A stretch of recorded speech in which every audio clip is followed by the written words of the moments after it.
जय श्री राधा रानी सरकार की, जय श्री कृष्ण भगवान की। आप सभी को राधा अष्टमी की बहुत बहुत शुभकामनाएं। आज की वीडियो में दोस्तों जानने वाले हैं राधा अष्टमी का व्रत राधा अष्टमी के दिन ही दोपहर के समय क्यों खोला जाता है।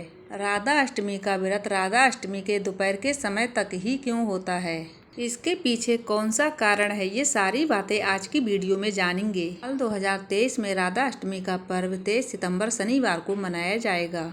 अष्टमी तिथि का आरंभ 22 सितंबर दोपहर 1:35 पर होगा।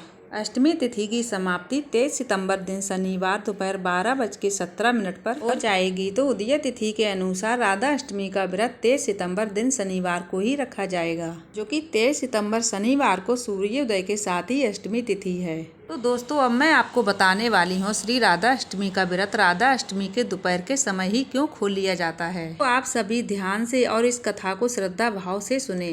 तो ये बात द्वापर युग की है। कंस के अत्याचार से धरती पर सब लोग बहुत दुखी हो गए थे। कंस बार बार सभी पर अत्याचार कर रहा था, तो सभी देवी देवता के कहने पर श्री कृष्ण भगवान ने ये वरदान दे दिया था कि मेरा अब इस धरती पर अवतार होगा। अब श्री कृष्ण भगवान ने ये सभी बातें राधा रानी को बता दी कि हे राधे, मेरा अब अवतार धरती पर होने वाला है, क्योंकि मुझे अब धरती पर काफी लीलाएं करने हैं। मुझे अपने परम भक्तों को सुंदर लीलाओं का सुख देना है।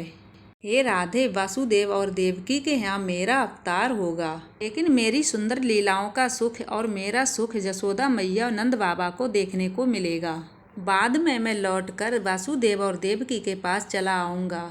उसी समय श्री कृष्ण भगवान ने राधा रानी से ये भी कह दिया कि मेरा अवतार भाद्रपद मास के कृष्ण पक्ष की अष्टमी की मध्य रात्रि में होगा। जब चंद्र देव उदय होंगे तब मेरा अवतार होगा। जैसे ही श्री कृष्ण भगवान ने ये बात राधा रानी से कही, वैसे ही राधा रानी क्रोधित हो उठी।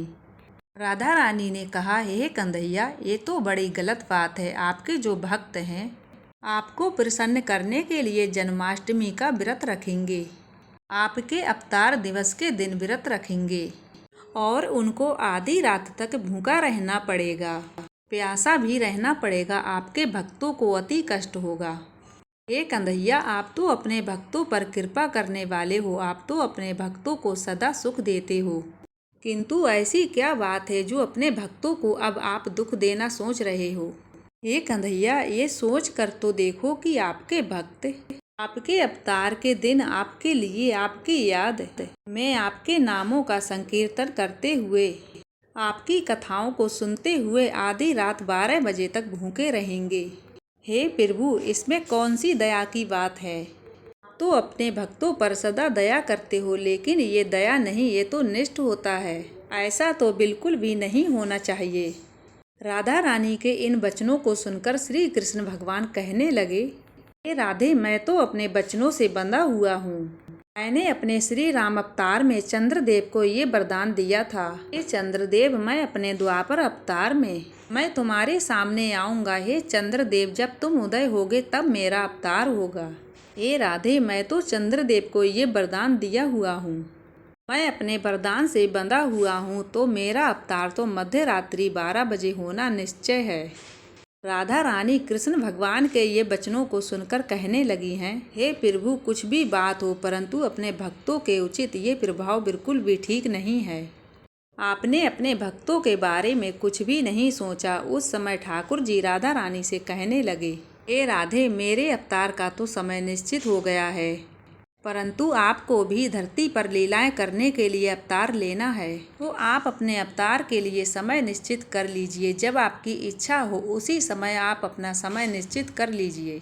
आज ठाकुर जी के इन वचनों को सुनकर राधा रानी बहुत प्रसन्न हुई और कहने लगी, हे कन्हैया, आप चाहें भाद्रपद पक्ष की मध्य रात्रि की 12 बजे अवतार लो, लेकिन मैं तो अपने भक्तों पर कृपा करने वाली हूँ, इसीलिए हे कन्हैया, मेरा अवतार तो भाद्रपद मास के शुक्ल पक्ष की अष्टमी तिथि दोपहर के 12 बजे होगा।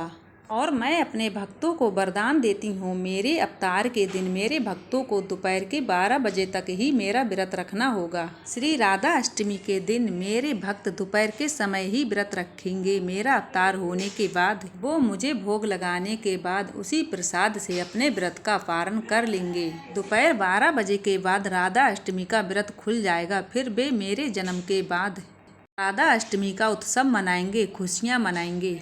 वो जो कुछ भी चाहें सो खा सकते हैं, उनका मन जो भी चाहे वो खा सकते हैं। मेरा व्रत दोपहर के 12 बजे तक ही रहेगा।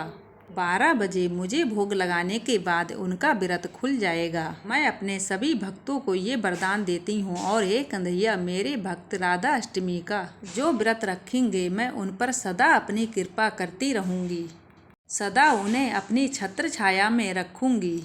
उन्हें किसी चीज़ की जीवन में कोई कमी नहीं होने दूंगी। अपने भक्तों पर सदा मेरी कृपा बनी रहेगी। जो भक्त पूरी श्रद्धा भाव से राधा अष्टमी के दिन मेरे मंगल में जाप करेंगे, मेरे नामों का संकीर्तन करेंगे, मेरी कथाएं सुनेंगे, मैं उन्हें सदा सानिध्य प्रदान करूंगी। सदा उनके ऊपर मेरी कृपा बनी रहेगी। श्री राधा रानी के इन वचनों को सुनकर श्री कृष्ण भगवान प्रसन्न हो गए, आनंद मगन हो उठे। वो राधा रानी के मुख को निहारने लगे कि हे राधा रानी, हे प्रिय, बिल्कुल सही बात है। आपसे ज़्यादा दया, आपसे ज़्यादा कृपा पूरे त्रिलोक में किसी में भी नहीं होगी।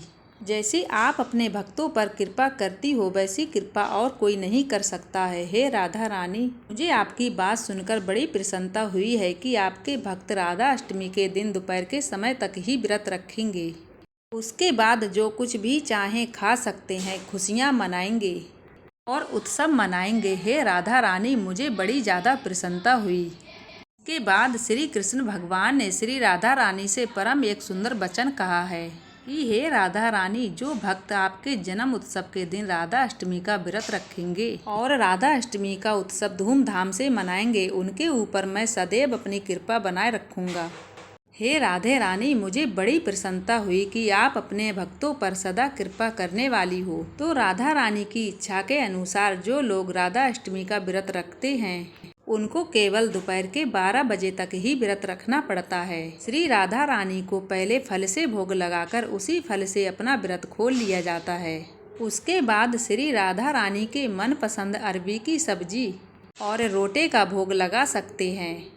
मीठा पान श्री राधा रानी को बड़ा प्रिय है। आप मीठा पान का भोग लगा सकते हैं और आप चाहें केक का भी भोग लगा सकते हैं। बिना अंडे वाला केक होना चाहिए। और इसके बाद आप चाहें तो राजमा चावल, कड़ी चावल, जिसको वृंदावन चावल कहते हैं, इसके अलावा जो कुछ भी आप चाहें, 56 भोग आप चाहें तो उसका भी भोग लगा सकते हैं और वो सब कुछ आप खा भी सकते हैं। तो सारी कथा आपको सुना दी गई है। भगवान श्री कृष्ण राधा रानी की जो कोई ये सुंदर कथा को सुनता है उनके ऊपर सदा किशोरी जी और ठाकुर जी अपनी कृपा बनाए रखते हैं। ये कथाएं बड़े सौभाग्य से सुनने को मिलती हैं और इन कथाओं को जो कोई भी सुन लेता है तो ऐसा मान लीजिए ठाकुर जी ने आप पर बहुत ही ज़्यादा कृपा की है। आपका कोई भी प्रश्न हो तो आप हमें कमेंट कर सकते हैं। तो 23 सितंबर दिन शनिवार को आप राधा अष्टमी का व्रत जरूर रखें। इससे आसान कोई व्रत नहीं है और सबसे बड़ी बात यह है कि श्री राधा अष्टमी के व्रत का फल बहुत ही बड़ा होता है। हमारे हिंदू धर्म में जितने भी व्रत हैं उन सभी में से सबसे ज़्यादा फल राधा अष्टमी के व्रत का होता है। और अगर आप कृष्ण भगवान की कृपा चाहते हैं तब भी आपको राधा अष्टमी का व्रत जरूर रखना चाहिए। राधा अष्टमी के दिन सुबह जल्दी उठकर स्नान आदि से निवृत्त होकर एक चौकी लें, उस पर पीला या लाल रंग का वस्त्र बिछाएं। भगवान श्री कृष्ण राधा रानी की फोटो को स्थापित करें, गंगा जल से स्नान कराएं, धूप दीप दिखाकर उनकी आरती करें। तो दोस्तों, आज की वीडियो मेरी यहीं तक थी। अगर आपको मेरी वीडियो पसंद आई हो तो कमेंट बॉक्स में जय श्री राधे लिखना मत भूलिएगा।